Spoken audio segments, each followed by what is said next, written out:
सहायक प्रधानाचार्य शबाबुल आलम की हत्या का कारण पारिवारिक रंजिश निकली। कविता राघव अपने बेटे की आत्महत्या का बदला लेने के लिए बेटे शिवम और नाबालिग बेटे को उकसाती रहीं।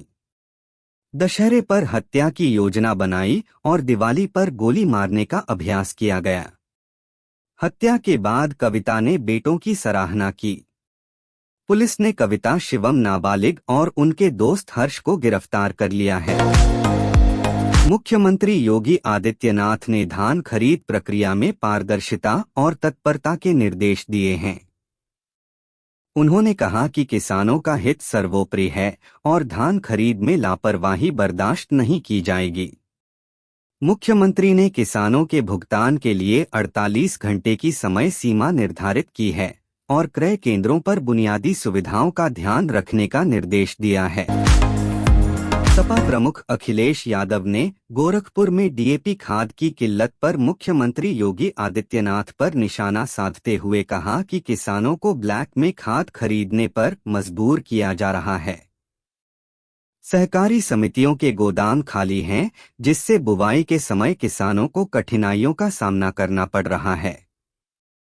उन्होंने आरोप लगाया कि भाजपा सरकार किसानों की समस्याओं को नजरअंदाज कर रही है। छठ पर्व के मद्देनजर आईआरसीटीसी ने ट्रेनों और स्टेशनों पर यात्रियों के लिए शाकाहारी भोजन का प्रबंध किया है। बेस किचन, पेंट्री कार और स्टेशन स्टॉलों पर मांसाहार पर रोक लगाई गई है ताकि छठ व्रतियों और यात्रियों को शुद्ध शाकाहार मिले। यह व्यवस्था कार्तिक पूर्णिमा तक चलेगी, जिससे घर लौटने वाले प्रवासी भी इस दौरान शाकाहारी भोजन का लाभ उठा सकें। बांगरम में एक व्यापारिक प्रतिद्वंद्विता में 60 वर्षीय वृद्ध की हत्या कर दी गई। पीड़ित तुलसीराम पान मसाला की गुमटी चलाते थे। आरोपी सज्जन ने पहले धमकी दी थी और बाद में ईंट से वार कर हत्या कर दी। पुलिस ने आरोपी को हिरासत में ले लिया है। परिजनों ने पुलिस पर लापरवाही का आरोप लगाया है, कहा कि समय पर कार्रवाई होती तो जान बचाई जा सकती थी। रायबरेली प्रयागराज 4 लेन परियोजना में देरी पर एनएचएआई चेयरमैन संतोष यादव ने असंतोष जताते हुए इसे दिसंबर तक पूरा करने का निर्देश दिया। इस प्रोजेक्ट के तहत 106 किलोमीटर सड़क चौड़ी की जा रही है। महाकुंभ के मद्देनजर सभी सड़कों पर एम्बुलेंस, ट्रैफिक मैनेजमेंट सिस्टम और आपातकालीन अस्पतालों की मैपिंग की व्यवस्था होगी। चेयरमैन ने परियोजनाओं की दैनिक समीक्षा और आवश्यक सुधार हेतु निर्देश भी जारी किए। आईआईटी कानपुर के छात्रों ने एक ऐसी इलेक्ट्रॉनिक डिवाइस बनाई है जिसका नाम चक्रा इमेजर है। यह डिवाइस किसी भी कंप्यूटर या इलेक्ट्रॉनिक डिवाइस की क्लोन कॉपी तैयार कर सकती है। इससे डिजिटल साक्ष्यों को छेड़छाड़ से बचाया जा सकता है और अपराधियों को सजा दिलाने में मदद मिल सकती है। इसका सबसे ज्यादा लाभ पुलिस को हो सकता है। यमुना अथॉरिटी, यमुना प्राधिकरण ने मास्टर प्लान 2041 में शामिल करते हुए 1 दशक पहले खरीदी गई जमीन पर सेक्टर विकसित करने का फैसला किया है। यह जमीन गौतम बुद्ध नगर और बुलंदशहर के गांवों में स्थित है। प्राधिकरण ने पहले ही किसानों को मुआवजा दे दिया है। अब इस जमीन पर नए सेक्टर नियोजित किए जाएंगे और भूखंड योजना निकाली जाएगी। मथुरा स्थित श्री कृष्ण जन्मभूमि शाही ईदगाह मस्जिद विवाद में अब अगली सुनवाई 19 नवंबर को दोपहर 2 बजे से होगी। अपरिहार्य कारणवश मंगलवार को सुनवाई नहीं हो सकी। मंदिर पक्ष से जुड़े अधिवक्ता सौरभ तिवारी ने बताया कि इलाहाबाद हाई कोर्ट के न्यायमूर्ति राम मनोहर नारायण मिश्र मामले की सुनवाई के लिए मुख्य न्यायमूर्ति की तरफ से नामित किए गए हैं। जिला निर्वाचन अधिकारी अंजनी कुमार सिंह ने करहल उपचुनाव की मतदान तिथि 13 से बदलकर 20 नवंबर कर दी है, जबकि मतगणना 23 और प्रक्रिया समाप्ति तिथि 25 नवंबर रहेगी। बैठक में उन्होंने राजनीतिक दलों से आदर्श आचार संहिता का पालन सुनिश्चित करने का आग्रह किया। नवंबर के 7 से 9 को मतदान कार्मिकों के प्रशिक्षण के लिए 2 फैसिलिटेशन सेंटर स्थापित किए जाएंगे। Hapur crime news. हापुड़ में पुलिस ने एक बड़ी कार्रवाई में 400 तोतों को तस्करों से मुक्त कराया है। यह कार्रवाई एनिमल वेलफेयर अफसर की सूचना पर की गई। तस्कर तोतों को पिंजरों में बंद करके मुंबई ले जा रहे थे। पुलिस ने 4 लोगों को गिरफ्तार किया है, जबकि 3 तस्कर अभी भी फरार हैं। आगे विस्तार से पढ़िए पूरा मामला क्या है। अमेरिकी राष्ट्रपति चुनाव में डोनाल्ड ट्रंप की ऐतिहासिक जीत पर प्रधानमंत्री नरेंद्र मोदी ने उन्हें बधाई दी। भारत में अगले वर्ष अगस्त 2025 में क्वाड शिखर सम्मेलन होने वाला है। हालांकि इस सम्मेलन की तिथि तय नहीं है। ऐसे में राष्ट्रपति पद की शपथ लेने के बाद डोनाल्ड ट्रंप भारत आ सकते हैं। ट्रंप ने अपने पहले कार्यकाल के अंतिम वर्ष 2020 में भारत की यात्रा की थी। प्रधानमंत्री नरेंद्र मोदी ने डोनाल्ड ट्रंप को बधाई दी है। पीएम ने एक्स पर डोनाल्ड ट्रंप के साथ फोटो शेयर करते हुए पोस्ट लिखा है। उन्होंने लिखा, ऐतिहासिक जीत पर मेरे दोस्त को बधाई, जैसा कि आप अपने पिछले कार्यकाल की सफलताओं को आगे बढ़ा रहे हैं। मैं भारत अमेरिका व्यापक वैश्विक और रणनीतिक साझेदारी को और मजबूत करने के लिए हमारे सहयोग को नवीनीकृत करने के लिए उत्सुक हूं। कर्नाटक की राजधानी बेंगलुरु से एक दर्दनाक हादसा सामने आया है। 20 साल के एक छात्र ने कथित तौर पर शराब के नशे में मर्सिडीज बेंज से 30 साल की महिला को कुचल दिया। यह घटना शनिवार शाम को बेंगलुरु के Kengeri traffic transit management centre के पास हुई। पुलिस ने इस घटना की जानकारी दी है। मृतका की पहचान संध्या एस के रूप में हुई है। क्या कभी किसी महिला ने सोचा होगा कि उन्हें साड़ी पहनने के कारण स्किन कैंसर भी हो सकता है? जी हां, डॉक्टरों द्वारा मिली जानकारी के अनुसार कई महिलाएं सालों तक अपनी कमर से कसकर पेटीकोट और फिर साड़ी पहनती हैं, जिनमें अल्सर या फिर कैंसर की समस्या का मामला सामने आया है। महिलाओं ने खुद लेखकों को अपनी समस्याओं के बारे में बताया। विदेश मंत्री एस जयशंकर ने कहा कि इस मुद्दे का भारत-चीन संबंधों पर गहरा असर पड़ा है, क्योंकि एलएसी पर शांति और स्थिरता को व्यापक द्विपक्षीय सहयोग के लिए एक शर्त के रूप में देखा गया है।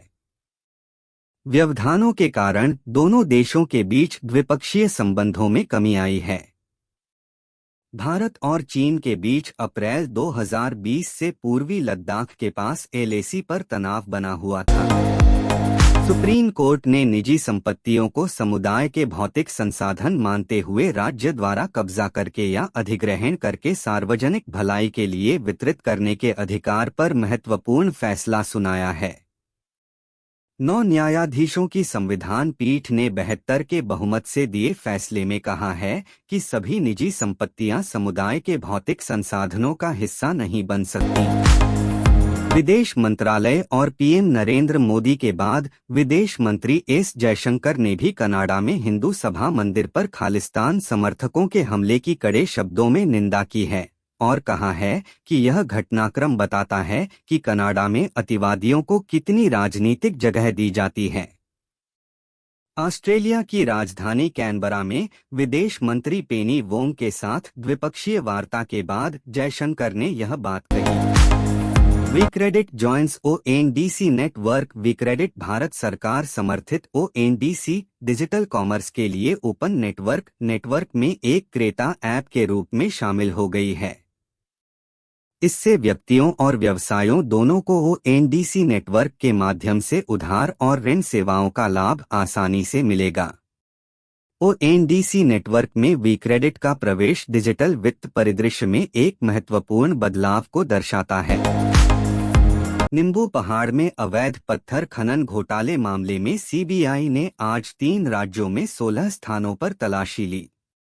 अधिकारियों ने कहा कि इसने झारखंड के साहिबगंज में 11 स्थानों, रांची में 3 स्थानों और पटना और कोलकाता में एक स्थान पर संदिग्धों और उनके सहयोगियों के परिसरों पर अभियान चलाया। उन्होंने बताया कि तलाशी के दौरान सीबीआई को 50 लाख रुपए नकद बरामद किए गए। Singham again box office collection day 6 action thriller film Singham again इस वक्त सिनेमाघरों में जारी है। ओपनिंग वीकेंड पर धमाकेदार कारोबार करने के बाद वीकडे में भी अजय देवगन की ये फिल्म कमाल दिखा रही है, जिसका अंदाजा आप निर्देशक रोहित शेट्टी की सिंघम अगेन के रिलीज के छठे दिन के बॉक्स ऑफिस कलेक्शन से लगा सकते हैं। किकी हकांसो डाइड मनोरंजन जगत से इस वक्त दिल दहलाने वाली खबर सामने आ रही है। विश्व की पहली विश्व सुंदरी का खिताब जीतने वाली मशहूर मॉडल किकी हाकनसन का 95 साल की उम्र में निधन हो गया है। उनके देहांत की सूचना परिवार की तरफ से दी गई है। किकी हाकनसन की मौत की खबर सुनकर फैंस को बड़ा झटका लगा है। अजय देवगन की सिंघम अगेन बॉक्स ऑफिस पर दहाड़ रही है। 5 दिन में ही फिल्म ने 150 करोड़ का आंकड़ा पार कर लिया है और इसी साल रिलीज हुई ब्लॉकबस्टर शैतान को कमाई के मामले में पीछे छोड़ दिया है। आज आपको अजय देवगन की उन फिल्मों के बारे में बताएंगे जिन्होंने सिंघम अगेन से पहले बॉक्स ऑफिस पर नोट छापे थे। अजय देवगन की अपकमिंग फिल्म आजाद का टीजर रिलीज हो चुका है। एक्टर की पिछली box office release Singham again भी काफी अच्छा परफॉर्म कर रही है। इस फिल्म से उनके भांजे अमन देवगन और रवीना टंडन की बेटी राशा थडानी डेब्यू कर रहे हैं। हाल ही में इसके टीजर को काफी ज्यादा पसंद किया गया। फिल्म जनवरी 2025 में सिनेमाघरों में रिलीज होगी। Kamal Haasan birthday south cinema के दिग्गज कलाकार कमल हासन 7 नवंबर यानी कल अपना जन्मदिन मनाएंगे। उनको लेकर यूं तो कई सारे मजेदार किस्से मौजूद हैं, लेकिन उनकी प्रेम कहानी की चर्चा भी खूब की जाती है। आज बर्थडे स्पेशल के तौर पर इसके बारे में जिक्र किया जाएगा और बताएंगे कि कैसे एक्स्ट्रा मैरिटल अफेयर की वजह से उनकी पहली शादी टूट गई थी।